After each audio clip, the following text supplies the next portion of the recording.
Hello, players who actively try to sabotage their DM at every opportunity. And DMs who planned an entire campaign just to have one rogue fuck it all up. Welcome back to Table Talk. What's today's theme, Robert? That's Madison Conway. Oh my god. She did it again. Today's theme is sounds like a world bit at this building. point. It's not genuinely a bit. not. She just keeps forgetting to introduce us. I forgot to take my meds this morning. Ooh, fun. All about world building. On that. All about world building. All about world building. Starting a game. So today's going to be a little bit me heavy. Madison might take a couple of breaks and eat a sandwich. So if she dips out for a second while I go on a tangent, please don't hate me. Yeah, there's kind of a lot of different places to start. I think, for one, getting the people together is kind of something that we talked about last time and how difficult that can be. So let's say that you've made it to step one. You've found a group of people that are actually willing, committed, and have the time to play. Which is already a significance. Like, don't underestimate that. That's impressive. Yeah, no, it truly is. And then we were going to do character creation initially because usually that's kind of where it starts, but we're waiting for video equipment that hopefully somebody will eventually get, or we'll bring our own. But we're going to go to the next step then and talk about the world building, so the DM side of things. Just starting from point blank as a DM, for one, talk to your players is kind of where I would start. So when I started DMing my first campaign, it was literally just a conversation with everybody that I knew was interested. And I did like polls to figure out, okay, are we interested in steampunk? Are we interested in high fantasy, sci-fi, cyberpunk? We ended up going with kind of like none of the above. Yeah, we kind of picked a little bit of it all, which I guess was kind of on my end. It was fun. Yeah, I think first campaign as somebody who had ADHD and wanted to hit every place but not be locked down to one, I just made a campaign where you could literally go wherever you wanted. And I could switch it up forcibly if I needed to. But yeah, like talk to your players, figure out what you want to do. Also, don't be afraid to come in with ideas. Like if you've been writing this setting and this story in this world for years, and this is your first chance to like DM, pitch it to your players, see if they want to do it, try and convince them, do your best. But if they don't want to do the story or if they don't want to participate in your world, don't force them to because they're not going to like it. That was a point Madison brought up not too long ago when we were writing out points for this, is like, talk to your DM about what you're interested in doing and what story you're interested in playing. Because if you're not invested and you're not in the world, it's going to be boring for you and everybody else there. Yeah, it'll start feeling like a chore, and it'll be one of those things where, like, there's moments at the table, if you've ever played at a table, where, like, someone is going through their own, like, story beat and stuff, and you can see everyone else is, like, kind of checked out. I think if you make a more engaging world that like people want to be in and people like to be involved in, you're gonna have more involvement from people around the table the whole time, because it's a story that they want to tell and it's a story they feel involved in. And like if there's something from a player's perspective that you really want to play, or like you've been like dying to play in like a film noir setting, because I've been watching Mentopolis lately, so shout out to Mentopolis on the forefront of my brain. If you really want to play in that setting, tell your DM, because you're never going to get to do the things if you don't like verbalize that you want to do them. And it's such a struggle too, because you have DMs that come in with like, I've been writing this setting forever, I have my own source book, I've made maps, I have NPCs, stat blocks, voices, like Dune levels of backstory with random shit, and then your players have zero fucking interest in a setting like that, and you just kind of have to accept that, like, it's just not what you're gonna do. But I like the points you made about like, and I see it happen almost every session because there are some people that just get more checked out than others. It's not their fault. They have disorders. It's a table full of people with ADHD and then one normal guy. Yeah. Well, 2 people with autism. Yeah. 3 people with ADHD. 1 person who's neurotypical but still has OCD. Yeah. It's just interesting. We all get checked out at different points. People will pull out their phones, they'll browse, whatever, and it's really difficult to do. But like, I guess my pro tip, right, as a DM that's done it a few times now, whenever you're doing individual story points with a particular character, try and make sure that their story points also overlap or overline or provide information for somebody else's too. Like, you can't just write a story or a world where your 4 to 5 players each have their own individual story points, and then they're just supposed to naturally, because magic, like work their way into each other. Yeah. No, like right like if you have one character motivation who's like they really care about kids or they really care about like I don't know, like books or like their parents raised them in like this laboratory and like Mhm. they have like a special thing in their heart for like labs and science. Then when you're like info dumping, because it's what you have to do Yeah. to get people introduced to the world for another player, drop some shit in there about how like, oh, their parents like run the best laboratory or the laboratory, whatever the fuck you want to call it, like in the high fantasy city. And like you have the keys to the da da da da da. Or like just mix and match it so that everyone is actively engaged and watching whenever you're just Yeah. info dumping. Because session one for a lot of players is really boring when it's not their turn because you very much have to like tee them up for them to then like Mhm. continue the rest of the session. But if you do it in a way where everybody is interested and engaged and everyone's story points overlaps, then everyone's like got their ears turned up a little bit just so that they can hear what you're talking about. And I'm someone who like I love session one. Session one is always one of my favorites to play because I love world building. Like I'm my intro today was almost players who are constantly pestering their DMs for like world building information. That's me. Oh yeah, Um 100%. to a I'm sure it is a bothersome point at times. Um but I think that as a player and someone who's like interested in world building, and I think that knowing a bit of like the world building in the world you're playing it is so helpful for a player. Like I Mm, cannot like kind of overemphasize that enough. yeah. Um, in session one, because you're hearing these tidbits and these worlds from these other characters, Mm-hmm. you get to learn more about the world that you're Yeah. living in. And 100%. that makes your character feel more grounded. If you know, okay, maybe I'm not rich and I'm Yeah. hearing the intro This of other like a guy rich is rich though. character, Yeah. but like then I get to know what the rich people are like Mm-hmm. and I know how to be like, oh, these motherfuckers with their goddamn flying cars. I Yep. didn't know there were flying cars until 20 seconds ago And because I was listening to that's another so player. important when you're playing in a setting where everybody's supposed to be from the same place and they're Yeah. supposed to have been there for years. Like I feel like the traditional fantasy stereotype is that they're all lone adventurers that manage to Hmm. find themselves like cobbled together because of a fetch quest or a destiny Which can or be a fun. Found which can family be is really fun. great. But when you have characters that are all supposed to be from the same place and all from the same world, they need to know what they're talking about, or at Yeah. least be able to bullshit their way through it enough that you're like, okay, that's lore now. That's fine with me. Like, Yeah. and it's kind of something that I've started doing more now, specifically with this new campaign, mostly because of Madison. Like, it really just pays off for your players to know at least a little bit about your world going into Yeah. it, so that way they can talk to each other like they've actually lived there for a long time. Yeah. Like every character in this new setting that I've made has lived there for at least a few years.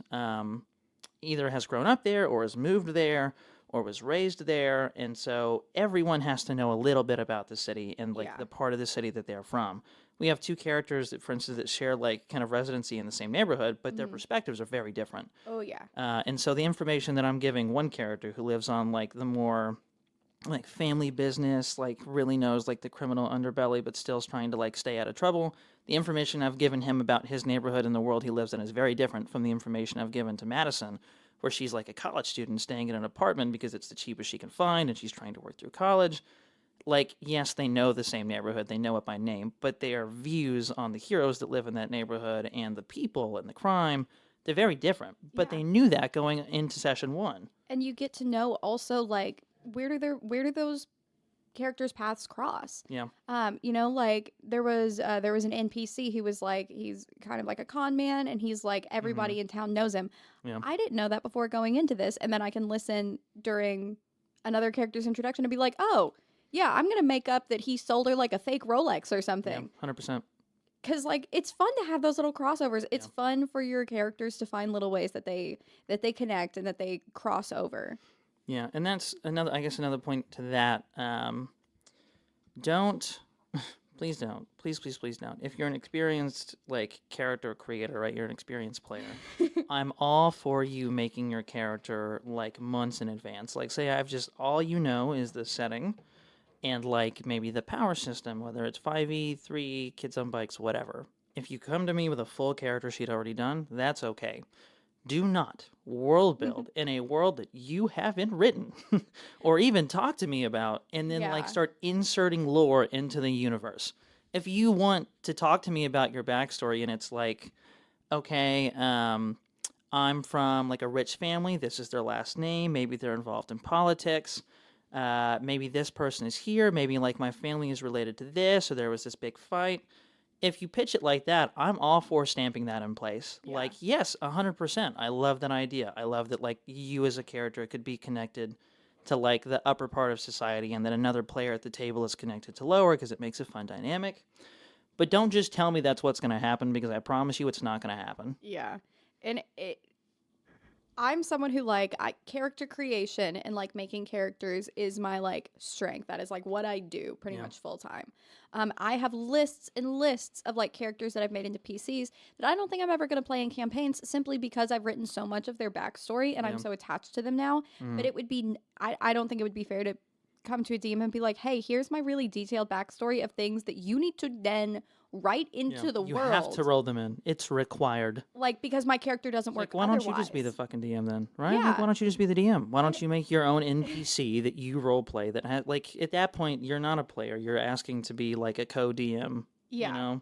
Or you're like trying to create a world that is solely for you. Mm-hmm. And I think that Yeah, you don't can be still, selfish. Tangent, don't be selfish at the table. You're not as the a main player. character.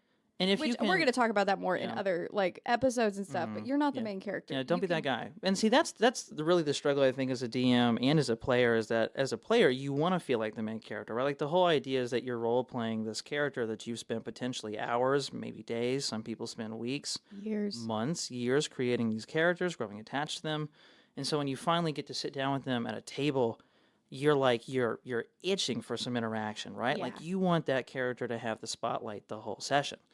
But if you're playing with more than just yourself and the DM, which I would hope you are, that's not the case. Like, the attention at the table has to be split between multiple different people. But as a DM, I think too, it's really difficult. Like, I know I've gravitated more towards certain characters as a DM in terms of giving them story points more than others. Not because I didn't like the players, or not because I didn't like the concept of the PCs, just because those players put themselves out there more and grabbed more of the story and really like role played and tried to bring it in. And then there are other players that are just kind of like there and they're enjoying being at the table, and that's fine too. But don't play favorites. Please, please, please, as a DM, try and stretch your attention out among multiple characters to give them all their main character moment, you know? I'll say you're not the main character because everyone is the main character. And it's I like think a movie. It's very much like yeah. a movie with multiple protagonists. Yeah. So like you could, from your perspective, when you're like telling your friends or like trying to ramble on to someone who doesn't play D&D about your D&D campaign, you're like, no, wait, listen. No, the story's actually so easy to understand. And it's actually about this. And we've It's all not. had that conversation. Yeah. And then you like start telling from your perspective. And like as someone who I note take Mm-hmm. obsessively, almost all of my notes follow my character and like follow my thing, just because that is my personal perspective. And I also like to take notes on what my character knows versus doesn't know, because I don't actually know the name of so and such's grandmother. And you see those moments happen on real plays all the time where it's like two characters, or two PCs will be in like a completely different conversation removed from another PC.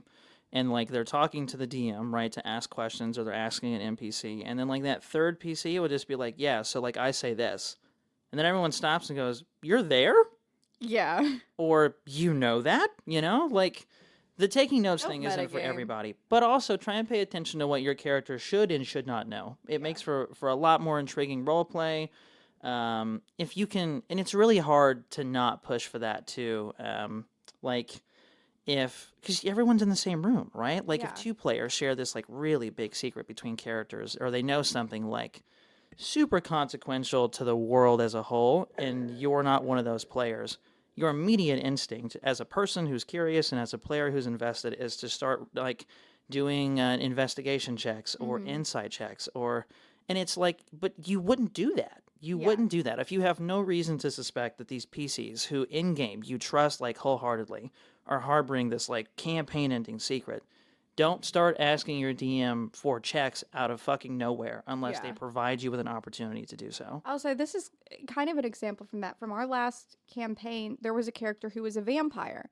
And he never said that he was a vampire. And No, he he never did. introduced himself by breaking into a church and dressing up as a priest and lying and As saying a he was a vampire, priest to which was everyone. so funny. And all of our characters were immediately suspicious because they're dealing with like shapeshifters and people like chasing them and stuff like that. Yeah. And my character in particular was very like untrusting of everyone Traumatized. deeply. Permanently. And was just like, who the fuck are you? What the Mm-hmm. fuck are you? Blah, blah, blah, blah, blah. And all the other players were like, we all knew that he was a vampire, but none of our players did. And Mm-hmm. everyone else was like, oh, that's just like a guy. Yeah, he's And she just a was like, priest who's like fucking offering no. to harbor us, like safety. And it got to a point where he was doing things and he was like saying he was a human and then doing things that no human should do, like walk underwater for multiple hours. And my Mm-hmm. character was like, Mm-hmm. and no one's gonna fucking question that. Nope. We're not gonna like Nope. confront him about that. And everyone was like, I mean, nah. listen, in a party of people that can all do extraordinary things, who's to say that a human, in air quotes, can't walk underwater for multiple hours? Yeah, and then you have sometimes where players just like completely will not touch your plot hooks. Like they just leave them the fuck alone. Sometimes it truly feels like you're fishing, which is a really shitty analogy. But talking about hooks, right? Like you're dangling it for hours. You're like, okay, they're not taking the bait. I'm gonna put a worm on. You drop it. 2 days later, nothing. You're like, all right, fuck it. I'm just gonna start throwing food into the water. Yeah. Every single piece of food has a hook attached to it, all going to the same place. Just shotgun blasting hooks, and nobody touches it. Because they got their own hooks they're following. They got their own story points that they made. And sometimes you gotta drop some shit, man. And there was something really interesting you did in the last campaign where you were giving other players hooks for other characters. Yeah. So you were giving other players or trying to give other players hooks for like very big information that would answer like some of the questions that the other players really wanted to know. And I think that that's a really cool thing to do from a DM because it requires your characters to talk to each other, and it also like engages everyone into this story and like characters' individual like plots and stuff like that. Right. But then there were some times that I was sitting there as a player when you were trying Waiting. to give one of these characters. Just and waiting. it was that throwing food into the water. It was every possible sign. Yeah. And I'm sitting across the table knowing that this is like these are the answers to the questions that I've been rolling shit for a year at this point. And the information was right. It was literally like papers sitting on a desk. And no one touched them. And there was just only ignored one it. player in the room, and he had no interest in it. And I'm sitting there across the table like, Yeah. fucking check the papers. Mm-hmm. But like, I'm not there. I can't say that. Yeah. And oh, that was one of the most like internally frustrating experiences of my life. Yeah. I guess to back it up a little bit. So when, like, really, really, really back it up. So talking about writing your world specifically as a DM, if you want to take a bite of your sandwich, now would be the time. So it's okay to play your favorite movie. It's okay to play your favorite video game. It is okay to like really get engrossed in a fandom or a universe and then bring it to the table. Not hook for hook or like character for character, unless you want to do that. Like if you want to do a My Hero Academia campaign where all the characters are the same, go for it. It's none of my business. But if you like really, really, really like an arc or story choice or some words that were said, do not be afraid to straight rip that shit and put it in your own campaign. Like, I think I said it last time, like you're not a Tarantino, you're not Christopher Nolan, you're not like James Gunn, you're not any of these like amazing, phenomenal. Yeah, like you're not. Yeah, shout out to Greta Gerwig in the Barbie movie. We did Barbenheimer. That was an experience. I made them wear Barbie t-shirts. Me and Elle, his fiance, I decided that fun. we were going to wear Barbie shirts. And so we had these really cute ones I designed, and we were like, okay, let's get the boys ones. So we made them dress up. It was very fun. I think we certainly had the proper experience going with 2 guys and 2 girls though, because like the guys, me and like the other guy walked away, and like Oppenheimer, that was a good fucking movie. And then they walked away from Barbie being like, that was a great fucking movie. And then we're like cross-talking, and it's like, Oppenheimer was okay. Yeah, Barbie wasn't really for me. My favorite was after It's the Barbie. key They were experience. just sitting there. Like, I remember looking over at you in the theater, and you were just fucking boozled. You It's had just no like- idea what was going on. It's like having somebody throw like a straight, like a pint of pink paint just on your fucking brain. Yeah, that's fucking amazing. And that was what I was going to say. It's a really cool experience. And as somebody that was never, as a guy, typically, right, we're not very involved with Barbies. Or even Ken, which, God, Jesus Christ, shout out to Ken. He was great. But we're just not involved in that. And so that actually, I'm going to tie it back to the episode. That was a story that was not written for men exclusively. We were not the main characters in the story. We were a side character through Ken, and we got a lot of really great messaging and hooks and points, and I mean, he was involved, right? Like he was almost, I want to say maybe I think quarter, it a should have been third. called Barbie and Ken only because of how much he was. I would have Third in the liked show, more and he Barbie, played a huge personally. part in like the whole second half of the movie. Yeah. But it wasn't a movie written for us. It was very much a movie written for women and girls that had grown up with Barbie and suffered from all these harmful stereotypes and like the idea of Barbie being the perfect woman, and then like coming to the real world and realize, wow, it actually really fucking sucks. Yeah. As a DM, I would feel, not, this is no criticism on Greta, but like as a DM, I think if I had walked away having written that story where I had a guy and a girl at the table, I would be upset with myself because I didn't give enough story points for the guy. However, she does story points for Ken in a really great way through Barbie, and Ken still ends up with his own story. Yeah. Like, I think that's a great example of what you said earlier, like giving other characters information through a different character. Yeah. Like, you can very much world build and info dump and give hooks through the storytelling of another character that still gives them the spotlight, but then also tease up another hook or another arc for a different character. And this is kind of a little bit of a stretch, but when you were saying about like giving characters information through other characters, one of the fastest ways that I've seen at the table, and this kind of goes into world building, of like uniting characters is through hatred. It is through mutual hatred. And like if you have one motherfucker that everyone in the party hates individually before they know each other, you did such a good job at that. Fucking character. Like even session 0 of our recent campaign, my character, who's like a very happy-go-lucky, very I'm great trusting, at playing the asshole character. There's an asshole character in every campaign, and I expect it. And they exist in every culture, in every city, in every town, in every village, in every multiverse. You can't get away from the people that think they're self-important, aggrandizing, and some of them make for great villains, and some of them just make for like dickish NPCs. I'll say I love playing with those characters because it's very cathartic for me to get to like yell at them at the table. And it also makes for very fun like banter. It's fun to go back and forth and just exchange insults. But everyone loves to hate. Everyone loves to hate. It was no one like, and this was one of those things of like, and this is no hate to anyone at our table, but sometimes they do get a little like tuned out. But that's because I also know that a lot of my individual parts of like my introductions are very like are info dumpy, are very like lore and heavy. Some characters naturally have more information that you need to give them on session 1 than others. Yeah, and my character was one of those characters. But then she ends up talking to this guy, and everyone at the that was like the most engaged everyone was seen like, punch that table. him, hit him right now. Immediately, everyone went, fucking hit him. Punch him. Kill him. Oh my God, he's an asshole. Oh my God, he's such a creep. Kill him. Kill him. He hadn't even done anything like that bad at that point. He was literally just like a douchebag. Like he's a college frat guy that's a superhero, and that's what makes him so hateable. Yeah, and it's so fun to hate him, and it's so fun to roleplay with that character. But the immediate like connect of everyone at the table being like, we have a common enemy right now, and it's not even someone the moment that happens that's supposed to be the enemy. Yeah, and then like the secondary moment too, everyone also loves to, like, I don't want to say everyone loves to love, but everyone loves to care about the same stuff. Like when it was in session 0, it hasn't happened in session 1. We'll see if it does. But in session 0, everyone really came together at the end because there was a kid that like snuck into this big fight.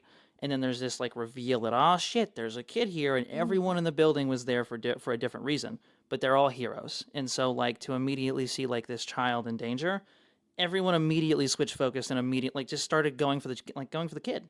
Yeah. Everyone started fighting to make sure the kid got out. And it was a really cool moment. Except for one PC who was trying to actively kill the child. Except for one player who almost blew the child up with rockets. Like, not accidentally. It was intentional. Yeah. Don't kill kids in your campaign, by the way. Like, I'm not a DM, but as a DM, don't be afraid to do fucked up things. Don't be afraid to do fucked up things. But don't do that. But don't do that. Like, don't kill the dog. Don't kill the dog. Don't do that. Shout out Brennan. Yeah. Don't kill the fucking dog. Yeah. Don't kill the dog. At least in session 1. You can do that later. Yeah, you can do it way later. Like, especially if the dog has had a lot of really cool story moments and it's been building up. Like, they're a really key character. And then, like, I don't like hearing you go on this tangent as someone who plays at your table. But I mean, really though, like if you're gonna kill a fucking NPC of any kind, whether it is an animal or a companion, make it important, and also make give it your count. characters a chance to like help. Game of Thrones is a great show, and so is Crown of Candy as an actual play. However, and I'm not saying Crown of Candy did this, they didn't, but Game of Thrones I think is more responsible here. Don't just kill characters for the sake of killing them. Yeah. You know, if it's like this is a harsh world where nobody survives.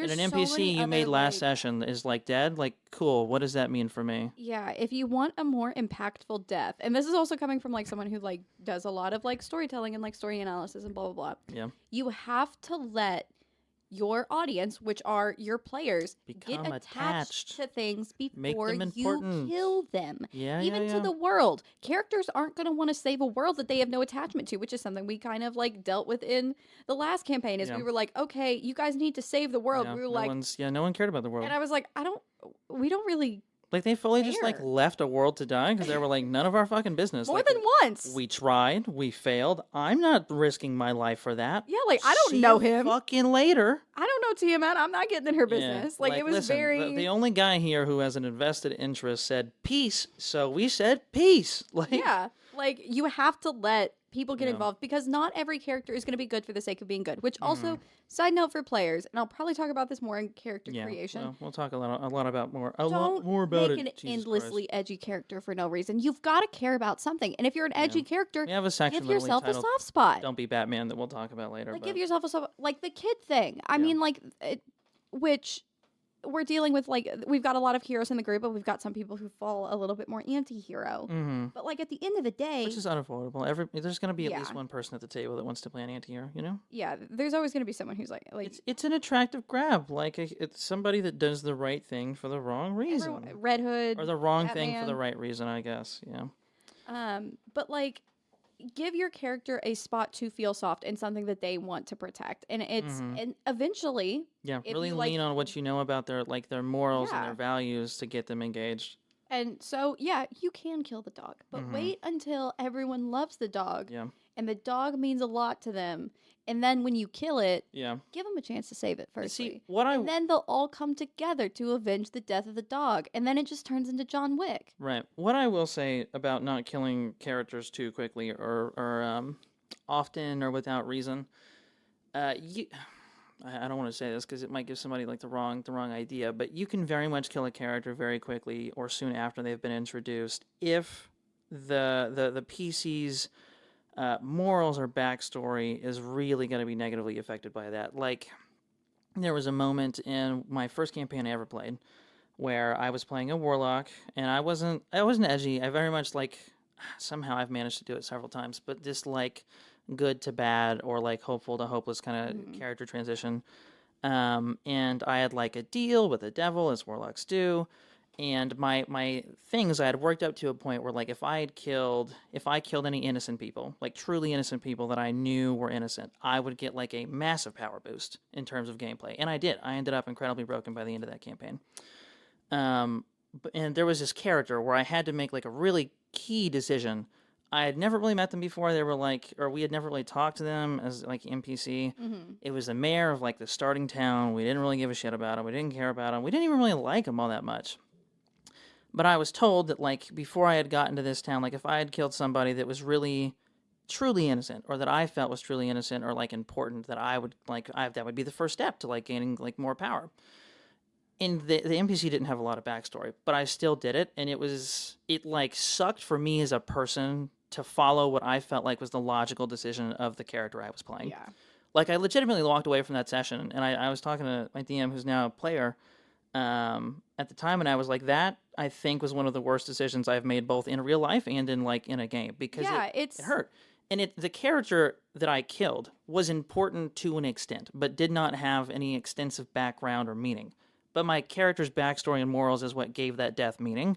Yeah. And so I think even if you don't have a lot writing or a lot of hooks attached to something that you want to write off or kill, or like do something negative to, as long as it's impactful to the players, you can still do it if it pushes the plot forward. Like if Batman kills a random person, that's going to be a big deal to Yeah, Batman. the because random he's got a person- no killing rule. Doesn't matter. Like, that random person could have been introduced for the first time on that panel and dies at the end of that panel. Yeah. It doesn't matter. It's still going to be really important because, like you said, Batman doesn't kill people. Yeah.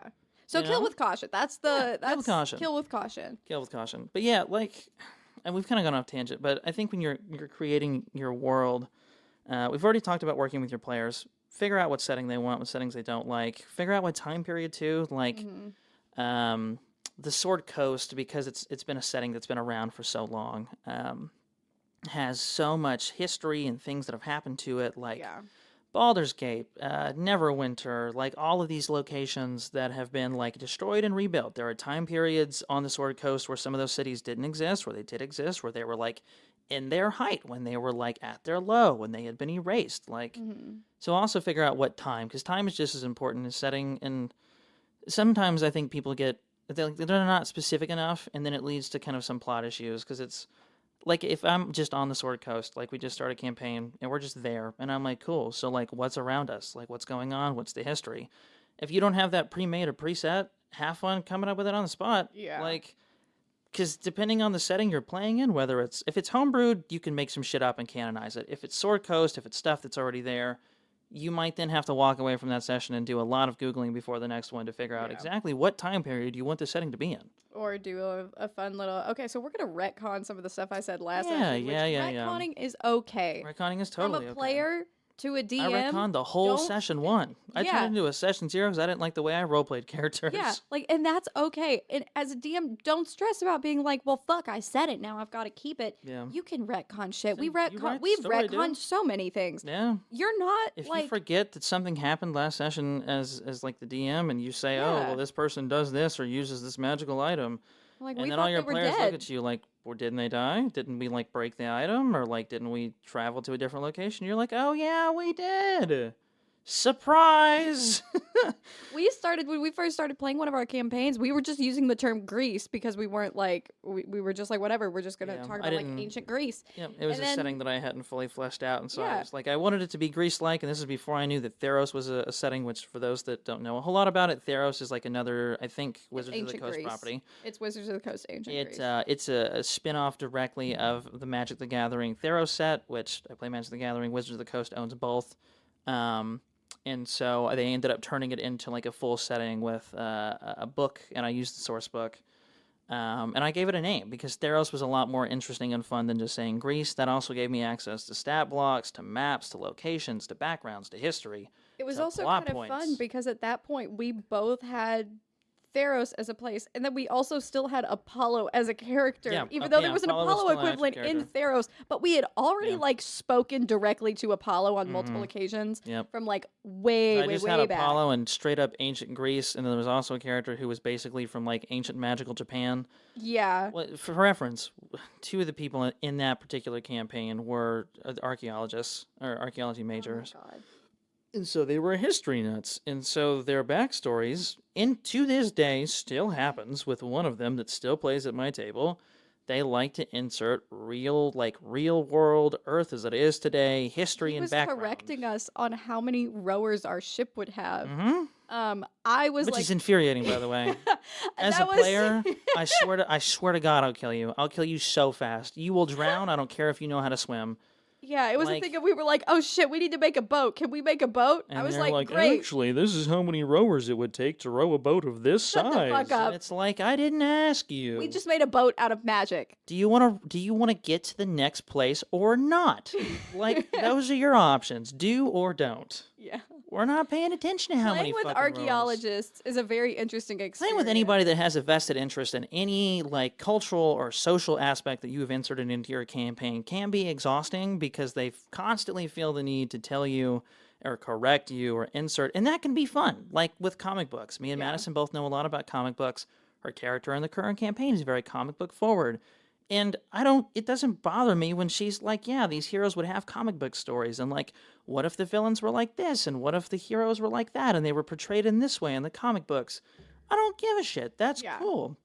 But when I try to give you a cool moment and you shit on it because it's not realistic enough for you, get fucked. Yeah, don't shoot your DM down when they're trying like that. And that's also, I think, goes both ways. If your player's trying to do something really cool, rule of cool, be a little bit flexible. Yeah, shout out to Matt Mercer. He says that all the time on Critical Role. Rule of cool. Like, there are so many moments that happen in their real plays where, like, someone will try to do 6 actions in one sentence, which realistically, with the way action economy works in 5th edition, you can't do. They're like, I want to do this, I want to jump there, I want to grab that, I want to say goodbye, and I want to jump out of the window. That's like 4 actions. Yeah. Everybody at the same table as you, literally, in the fantasy world, is sitting at the same table as you. They all have now 5 actions to interact with you and say, no, you don't. Yeah.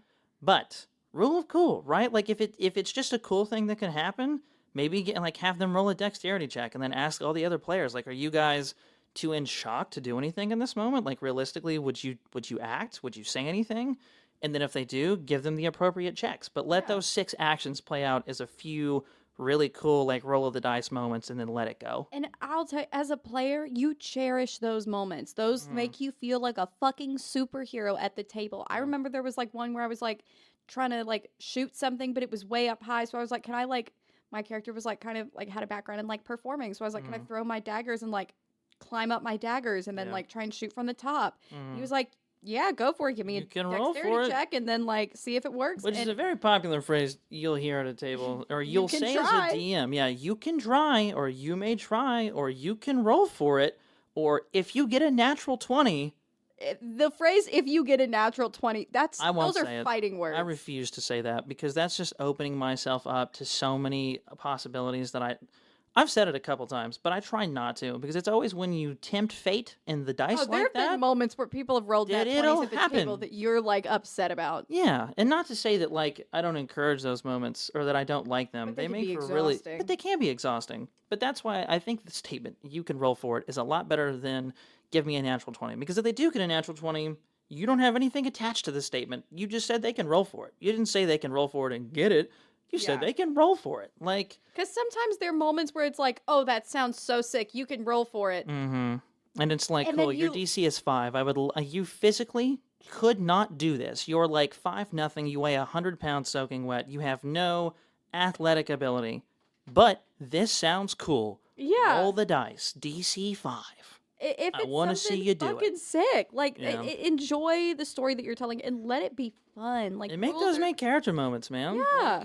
write Which we them were in. just yelling Write them earlier very about. You're not the fucking main Yeah. character, but you And can you're have not. those moments, and you have your turn to be the main character, but you're not the main character. all And as the a player, time. don't be afraid to ask your DM to insert one of those moments as well. Not like, Yeah. hey man, I'd really like next session if I had a main character. You could always come to your DM, and DMs, I encourage you all to be open.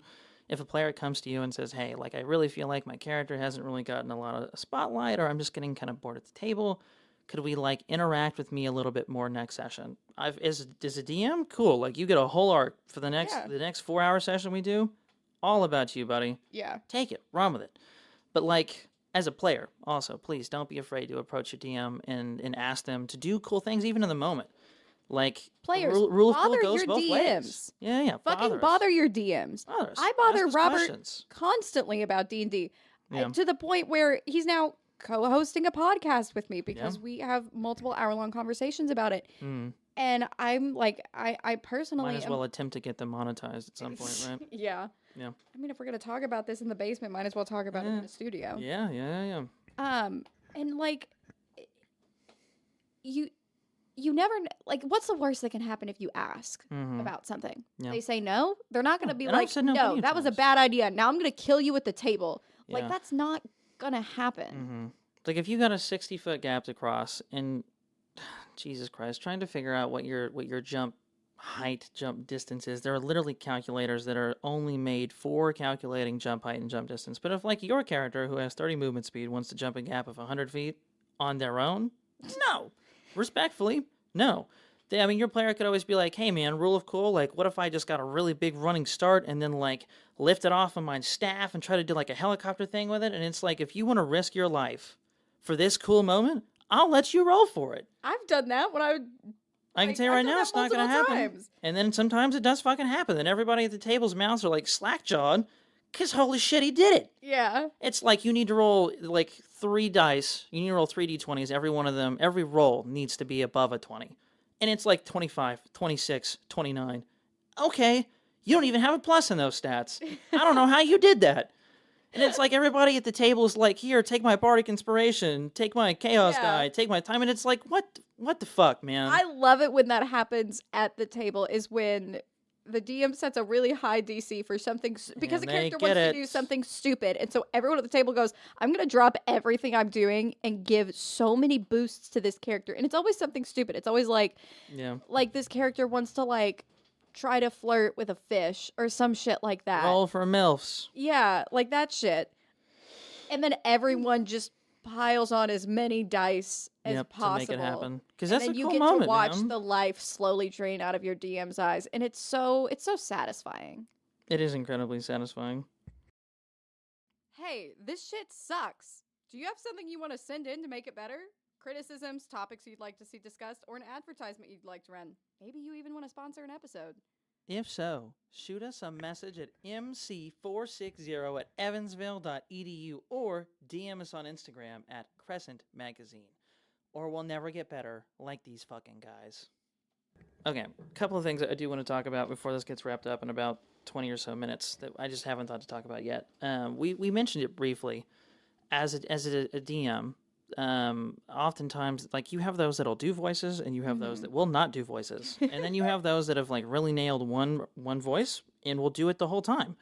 Like, We have one of those people at our table. I'm really good at like the Jersey accent and the Italian Yeah. accent. I don't know where it came from, but my fiance, one day I was talking to my fiance. It's just like in how I normally talk. She was like, if you pushed it a little more, like, I would think you were from New Jersey. And I'm like, okay, that's a new voice for me. Oh, and it's turned into one of my favorite things at the table. All of the characters from this like one part of town All have the same accent. all have the same accent, which wasn't an intentional thing. It ended up being that way.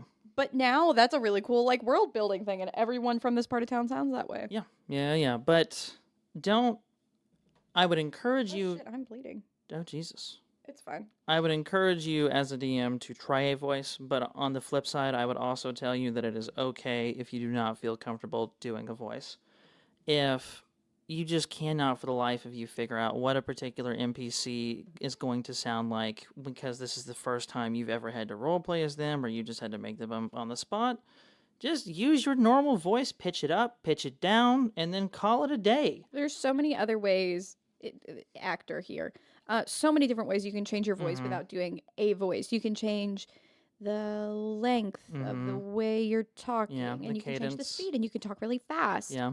Or like quirks, like if they say a particular word a whole bunch or like a lot. Like there were one of the first times I roleplayed for the players as like the main, I gotta get a term out of the way, right? BBEG, like the big bad guy, right? One of the first times that I roleplayed him and they got to like really see what his character was like, I didn't do a particular voice, but I did it like he was, this is going to sound bad, almost like he was schizophrenic or he was having like a mental lapse. And so like my role playing for him wasn't doing a voice, it was stuttering and it was switching cadence and it was doing like facial things and like weird things just with his voice in general, but not the accent. That works just as well too. Because, like, in that moment, everybody understood, okay, this guy is fucking nuts. Yeah, because He's he was crazy. literally glitching. Yeah, he was he's like broken, rolling he's through multiple glitching, people at once. his faces are switching, and I didn't have to do an accent. I just had to stutter my voice and drag my words out. Yeah. And that was enough. So figure out what works for you. If you're more like the cadence and the speed and the pitch and the tone, do that. If your accent's all the way, find a few that really work for you and throw them in there. If you're neither, that's okay too. You can also describe the way someone talks. You can say that he has like he has a higher pitched voice than you would expect, and blah blah blah, and a little bit more theater of the mind for sure. But like, I mean, that's what the whole thing is, though, right? Like, it's all theater of the mind. Unless you're playing with like state of the art shit, you're never gonna have an NPC unless you like pre-made them, pre-printed them, whatever, that you can like picture perfectly and is on the screen now and is mouthing and talking exactly like you. Like, it's just you want to play a video game if that's the world that you're interested in. yeah. As someone that's playing Dungeons and Dragons or anything that's like tabletop RPG, it's all theater of the mind. And the more creative that you can be when you're picturing that shit in your head, like the cooler your experience will be. Yeah. But yeah, it's just the voices, I think, are an interesting topic when you're talking about like being a DM, because some people just aren't good at it. Some people are better than others. Some people have like that social anxiety. Like, it still takes me a good like 20, 30 minutes to really get into a session before I can start getting into the voices and the characters. Just because as a non-actor, as somebody that's not engaged in role-playing, except for the 2 times I do it a week, it's not something I have a lot of practice doing. Like, I have a lot of practice being myself. And that's where some of my best character role-playing has come from. Like with my asshole characters. I used That's why they're ever. That's Truly, why they though, work that's so why well. they're as good as they are, because I know how to play that character. Like, my personality is very asshole adjacent. And there was a time in my less life. adjacent at certain times. Yeah, that's fair. But like, I'd like to think I have pretty good control on like when I'm really overdoing it and when I'm not. But I like the very like funny and crude humor, like sarcasm, like just the full asshole effect And so my two some of my favorite role playing moments, specifically with my big villain of my first campaign, it was me, but like pushed to the extreme with a lot of external motivation. Yeah.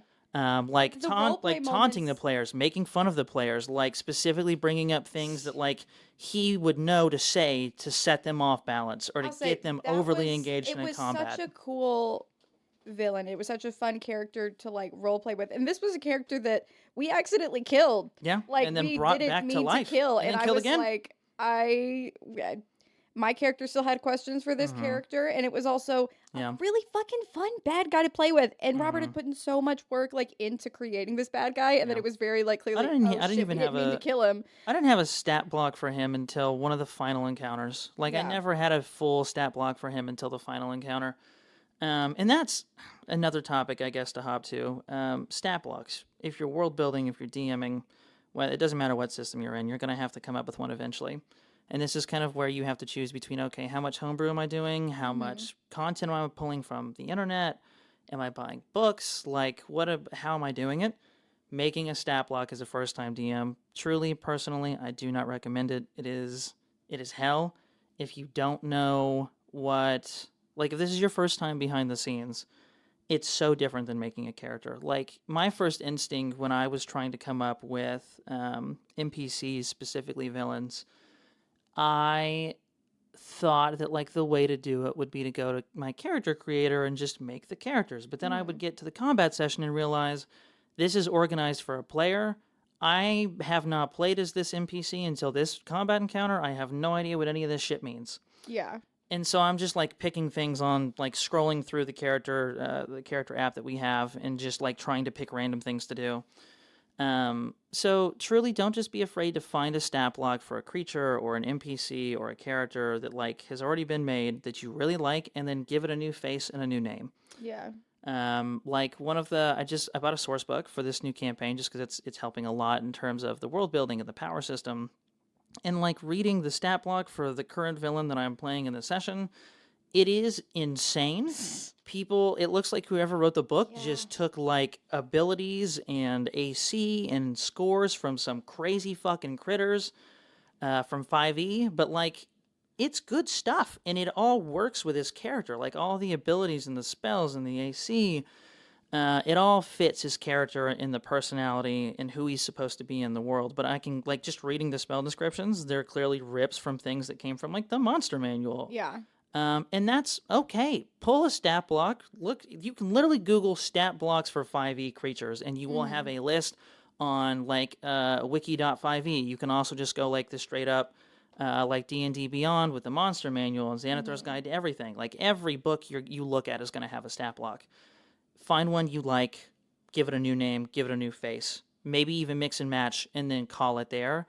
Do not try and make a stat block for every creature, character, PC, whatever the fuck. Don't do that. It's too much time and it's not worth it. It's really not. Like, that's just, I don't know. I think I kind of have a hard stance on that. And maybe it's just because I'm not fucking good at it. There are too many choices. But yeah, like. Well, too many choices can be paralyzing sometimes. And I feel It like is. that's something that, like, and obviously I've never DM'd. That's one of the attempted to, shit like, things about 5e, though.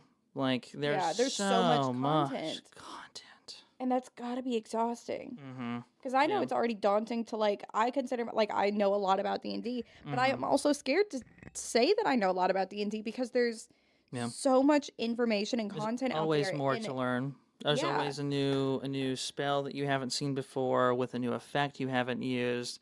Like, I've got severe imposter syndrome saying that, like, I'm into Vehicles, D&D we've because I'm like, I used- feel like we've used one vehicle. Yeah, and I didn't even have them use it the way it was supposed to be used. No, we just made that shit up. Yep. And I feel like, am I like fake or not? And maybe No. that's also No. like being a woman in nerd spaces. I feel like I constantly have to prove myself because I've Yeah. like literally had Yeah. men in real life be like, "Oh, well, what do you know about this? What do you know about this?" know about D&D? Like, I don't go to game stores. do you? Yeah, like see a neck beard. Like. I don't go to game stores without one of the guys that I live with me Mm-hmm. because I feel very intimidated and I've had very negative experiences of like being Yeah. asked, "Well, do you even oh, you like Harley Quinn?" Of course you do. And it's like, Yeah. "Yeah, motherfucker," because I have like a very deep attachment to that character for a litany of other reasons. And that's okay. That's a side note.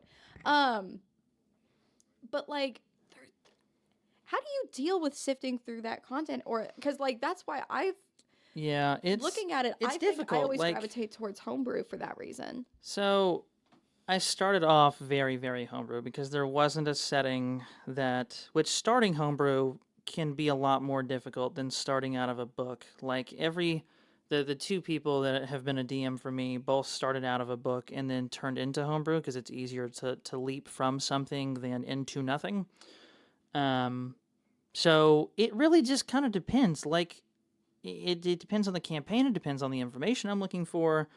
Um, Sometimes that's what makes it difficult playing in a setting that's real. Like playing in Theros was somehow more stressful for me than it was playing in any of the other settings that I had put you all in because I had full control of the lore of that place. Yeah. But in Theros, and yeah, I could just make shit up in Theros. But if I want to have you fight a Minotaur, I know there's a stat block out there for a Minotaur in Theros. Like I just know in the source book it's there somewhere. And so it really just, I try and play it by the moment. I don't try and prepare a lot of like hard material ahead of time because I'm just going to stress myself the fuck out, you know? Mhm. And so I think when it comes to that sifting, if you're in homebrew, you have a bit of an easier time because you can make it up on the fly. You can Google a stat block and give it a name. If you're playing out of a setting or a source book, sometimes you feel a little bit more contained. And like you have to stick to the source material and the I guess kind of the blurbs and the blocks and the bits that they give you about the creatures and the mythos and the world building and the powers. Um, and yeah, I don't know. It kind of varies. It's a hard question to answer truly. Like for this particular campaign, just buying a source book really helped. It was only $15. It's a lot of content. And what I was looking for in that source book were stat blocks, Mhm. anything about a map, which I'll talk about maps after this. I forgot to mention it. Those usually play a pretty big kind of to do at the table, depending on where you're at in your world building in your session. And I wanted a lot of that work to be done for me, but not to the extent that sometimes it is in like a Theros source book or a Xanathar's Guide to Yeah. Everything, or any of the other 10,000 fucking source books that Wizards of the Coast has put out. Not to say anything negative about them, but there's so many, and there's a lot of money to be put into that space. And there's just also a lot more freedom when you're using something that's not. Yeah, something that's not official, that your something that's a players little more also off the don't have beaten path. access to, Yeah, and that's unless you accidentally send them the whole PDF. yeah. And it's I don't know. It's a little bit really playing it by ear like that. That would be I guess my only really solid piece of advice going into a session 0 or a session 1 or even just a new campaign. Only be as prepared as you need to be to answer questions. Do not or for whatever you really need for the next session. Like yes, in 10 sessions, you might want your players to be at the top of this tower that's going to have its own map and its own room with very specific combatants, with super specific stat blocks, and a villain who you haven't made a stat block for. That's 10 sessions. You have, depending on how short and long your sessions are and how frequently you meet, don't worry about that. Don't come up with that yet. Because you might end up in a completely different place in 3 sessions than you did, or than you thought you were going to. Only come up with what you need for the next, or for the first. And I think for a session 0 or a session 1, truly the only thing you need to know is enough information about your world to answer the questions that your players are going to naturally come up with. Yeah. Like I know somebody at the table is going to ask me, would I know this hero? What do I know about this hero? What do I know about this part of town? How am I perceived? Are heroes a negative or a positive thing? What's the criminal justice system like here? Is vigilante outlawed? Like, are there any big companies that like produce heroes? Like all of those things are questions that I had answers to. I came prepared enough in knowing the world, but not enough to restrict my players from making their own decisions in session 1 or 0. Like you don't want to know so much and have so much prepared that they don't have autonomy at the table. That's the fun part of role playing as a player, right? You get to make your own decisions, create your own story. And as a DM, truly, I think it's just your job to have all of those things ready to let them jump into. You know, like if your hook just doesn't work for a player and they fully divulge into something different or take it in a direction you weren't expecting, have enough on hand that you can just make it up as you go. Yeah. And then if it's something where you're like, oh shit, no, I like really need several hard stat blocks for these characters and I just didn't have them, that's fine. Like write them out for a second or say, okay, I know I'm doing a combat session and I wasn't prepared for it today, but we'll do it next time. And then just like pivot to something else, you know? Only prepare as much as you need for the session you're going into. not for the one after it, and not for the one after that, because you never know what's going to change. Yeah, and things will change. Players will do fuck shit, as Yeah. players do. And even you as a That's DM, what we're built for. your opinions of the campaign that you wrote before coming into this will change. You will want story points to be different. Say you play you role play a character and you really had this idea in your mind that they were going to be like this really key important NPC that was going to come back in a big way, and then you finally get them at the table and the players interact with them. Say your players aren't interested, or you're just not a fan of the character even the way that you made it. Don't be afraid to just ditch that fucking character or write them off or write that story point off, even if you wrote it. Like, pivot. It's okay. Yeah. I mean, your players don't know what you already have written. It's in the same way, and this is kind of similar to, like, something that, like, another actor thing of, like, when you're watching a play, an actor definitely fucked up a line and, like, fucked it up bad. Yeah. I guarantee it. But you don't know that because you don't know the play. Mm-hmm. And that's one of the things they, like, teach us a lot. I think acting and DMing are so similar to me. I mean, acting and D&D in general are so fucking similar. And I could do an entire episode by myself about that. But no, and that's what's kind of fun about having these conversations with, like, between somebody that's been a player longer and a DM like longer, or even just talking to your players or your DM, like, post session or post campaign, and you're like, hey, like, in this moment, like, did you really have that together, or was that really the plan? And you get some really cool insights by doing that, because it's like, no, I didn't have that planned. I didn't know that mechanic was going to become a key thing. I didn't really plan for that story point becoming big or for you to have that moment, but, like, holy shit, wasn't it cool that it happened that way? I can't hype up enough having, like, little talkbacks. I mean, we do very informal talkbacks. It's We just talk about it, like, right after the session or, like, a day or two as after. we're, like, going upstairs, and it's just kind of like five holy of us shit, man, that standing in the moment was kitchen. really cool. I really liked what you did there, you know? Or, like, me as a it's always DM, really fun. cornering a player when they're alone so no one else is around to hear it, and being like, hey, I really like that point that you laid on last time. Lay on it harder. Yeah. Like, do it more. And it's also fun as a player to have those conversations with other players. Like, I was talking to one of our other players, and we have something, like, kind of, like, cute and funny that we're going to do next session. And there was another moment last campaign where, well, me and another player tried to play it out this really, really fucking cool thing, and it would have been so sick. And then it didn't happen in game, and we were so upset, and we told Robert about it later. Yeah. And I'm still so upset that never happened, because it would have been such a cool, with the ring. Yeah. That would have been so goddamn it would have cool. been really cool. And sometimes things aren't gonna land. Yeah. And that's okay. Some materials to have, I think, as a DM. A map is sometimes pretty useful. You can buy universe-specific maps. Like, there are plenty of really, like, high-quality, really, really nice Sword Coast maps. Like, my DM, whose campaign I'm in right now, one of our friends, he has a really nice, like, Sword Coast map, and it's got a bunch of fancy information on it. It's not dry erase, but, like, it's really cool to have it out on the table and to... Like, as a party, he's like, okay, well, you guys have some downtime, or, like, you have a couple of locations you got to travel to, and then rolls out the map on the table, and we get to, like, literally, like, point and chart or journey, and it feels like it's a much more immersive role-playing moment, I think, to actually, like, have the map or the scroll or the location in front of you, and to, like, oh my literally God, I love point props. and I ask love paper for it. props. Yeah. And so I think DM, this is and just... you can include those. Dude, it's so fun. Yeah, this is just a table general thing in terms of materials to have. A dry erase map is truly all you need. Anything that's dry erase or any kind of paper that you can write on for combat sessions, for drawing out, like, the 5x5 gridded bullshit that a building looks like if they're trying to do, like, a heist or whatever.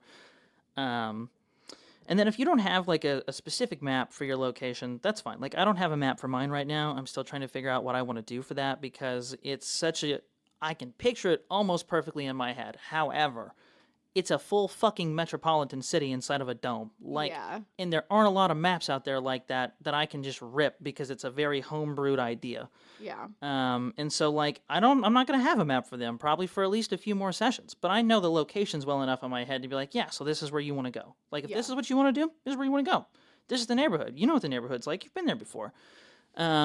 And so the map's not required, right? Power of your imagination, but it always helps. Having either a notebook or a laptop just to remember things, to write down your story points. I'll be watching a movie. I wrote this on a little Google Doc. Do not be afraid to play through your favorite media or watch it and take fucking notes. Oh, absolutely. I'll walk away from watching a movie or an episode of an anime or playing a little bit more of a video game, and I'll go to my little DM notebook and write down a story point that I want to copy, like point for point. Mm-hmm. I don't give a shit if anybody knows what I'm doing. It'd be cool as fuck. It's fun, and I'll say, Take your notes. It's also something of, as a player, if you know something is like has inspiration from something, it's so tempting to just go to that like source material and like Yeah. No, obsessively 100%. scour it, but don't. Mm-hmm. Yeah. I mean, It's mostly a message to like myself and other players like me out there. Yeah.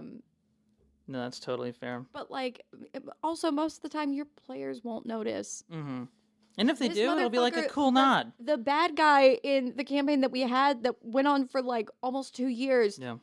The name was anagrammed, and we were given the name. I literally looked year up. 1. I put that name into like a randomizer for anagrams specifically. That shit pissed me off so much. Yep. The name was Loki because I played very heavily on several different mythologies, Greek and Norse in particular.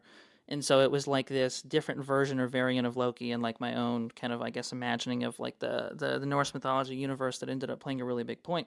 But his name that he would give everybody, because it was kind of like a fun inside thing to him, because it sounds different enough that you're like, okay, there's like, you wouldn't make that connection. It was Kiloi, spelled Kilo. I also was writing it Keylo. Yeah, as a for player, a year. ask your DM for a spelling.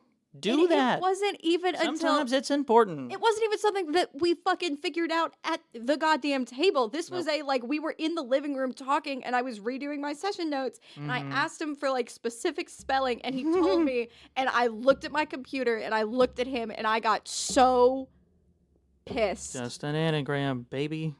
That made me so mad. So yeah, don't ever like. It's the whole joke of like you're never gonna give a puzzle that's too easy to your players. Like, and your players can all be very intelligent people. We play at a table with some very intelligent people, myself excluded. But at the same time, puzzle like I was gonna say to that point you can though, find kids puzzles and shit. Like truly, because you're could gonna do the overthink puzzle. it. They Players are gonna can't. overthink Like, it. and some people are good at different things. Like some players might really love like ciphers and puzzles and like lock mechanisms and like the ultimate vault, which is in like every campaign ever, because there's always going to be a heist episode for something, and there's always going to be some bullshit locking mechanism. And some players eat that shit up. And then there are other people that are like barbarian class in real life and are just like, I want to hit it. I don't care that there's a special key or lock needed for it. I don't even care that it's magically protected. I say we hit it till it opens. And sometimes you'll be surprised at what players do that. I love and you'll be ciphers surprised and how that puzzles works. in real life. My first instinct in game constantly whenever I come across like a puzzle or a lock or anything is like, we can just blast this shit and it'll open eventually. Yep. But yeah, take notes on movies, on media, on video games, on universes you like. Say, I think we're almost at time here, but I think one thing that did pop into my head that I do want to say, when it comes to really building your world, there are oftentimes going to be a lot of story points that come very naturally for you. Like you can say, okay, like this is the mayor of this city and this is this government official and maybe this guy has this power and these people don't know about it, and okay, this hero is like the most important and like the most powerful, but like maybe there's this villain that has like the ultimate way to stop, and you're like, oh my god, what if my players like literally fit the key for this puzzle and like played it perfectly? You can do that. You can try to do that, but just don't. Like it's not. It's gonna fuck it up, and it's not gonna follow along, or it's not gonna be executed the way you want it to.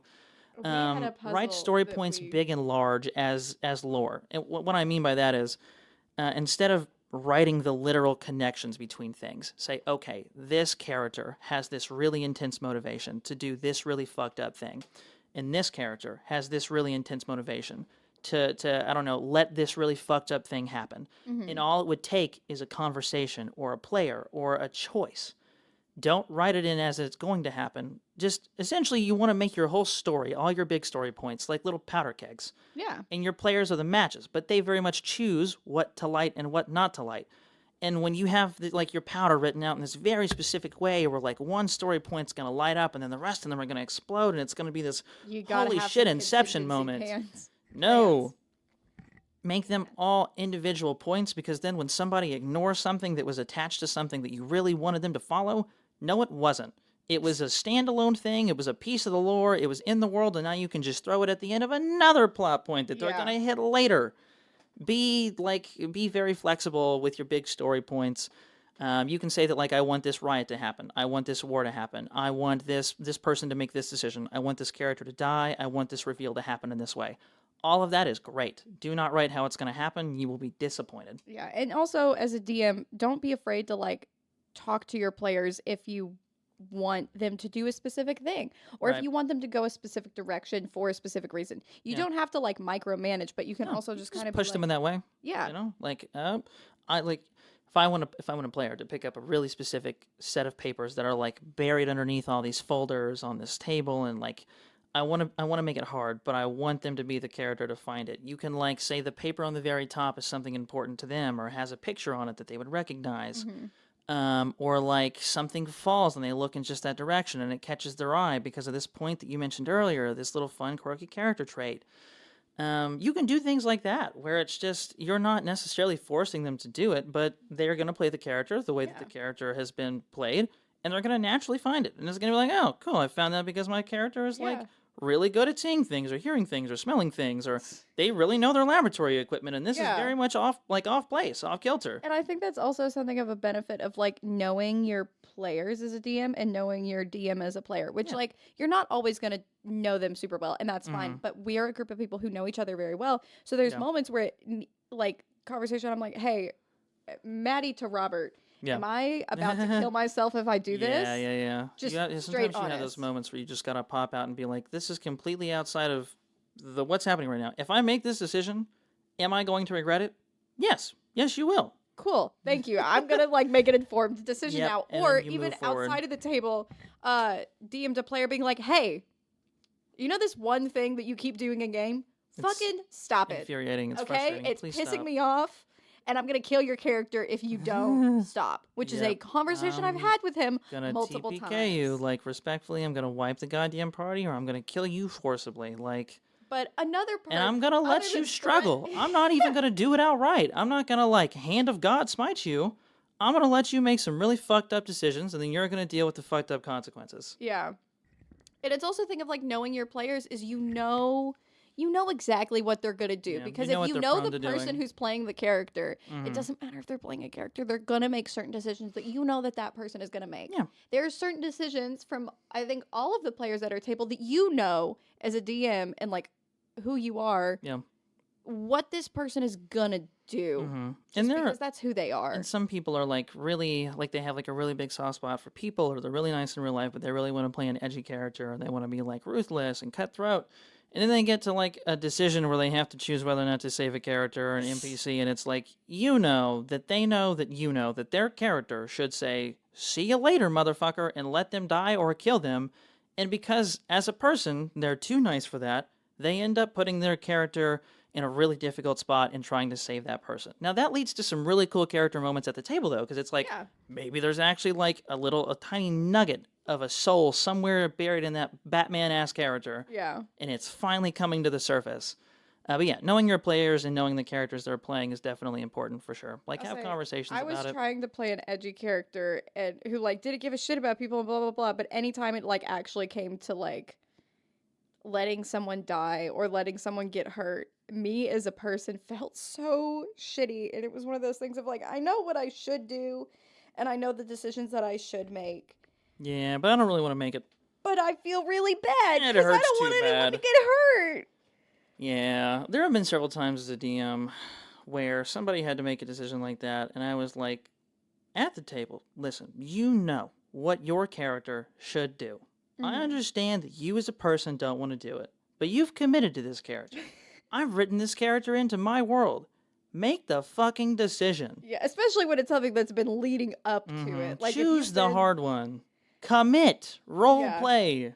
Yeah, I can't wait for our episode about role playing. Yeah. I'm so excited about Yeah, that. yeah, That's like my favorite thing to like try and make everyone at our table do little improv games before we start. Yep. Improv games are they hurt sometimes, but sometimes they're useful too. Sometimes listening to our group is very painful. Yeah. Awesome. Well, I do think it is about that time. I think this is our longest episode we've done so far. Holy Somehow, I shit. think we're at an hour and 10. Oh God. Mm-hmm. I'm sorry. Yep. So it is about that time.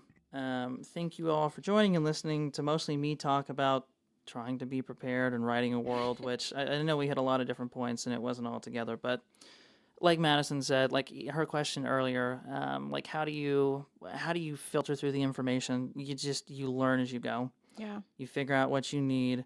It'll be okay. Watch Critical Role. Watch what is it? Is it Daddies and Dungeons or what the fuck is it? Dungeons and Daddies. It's said the other way.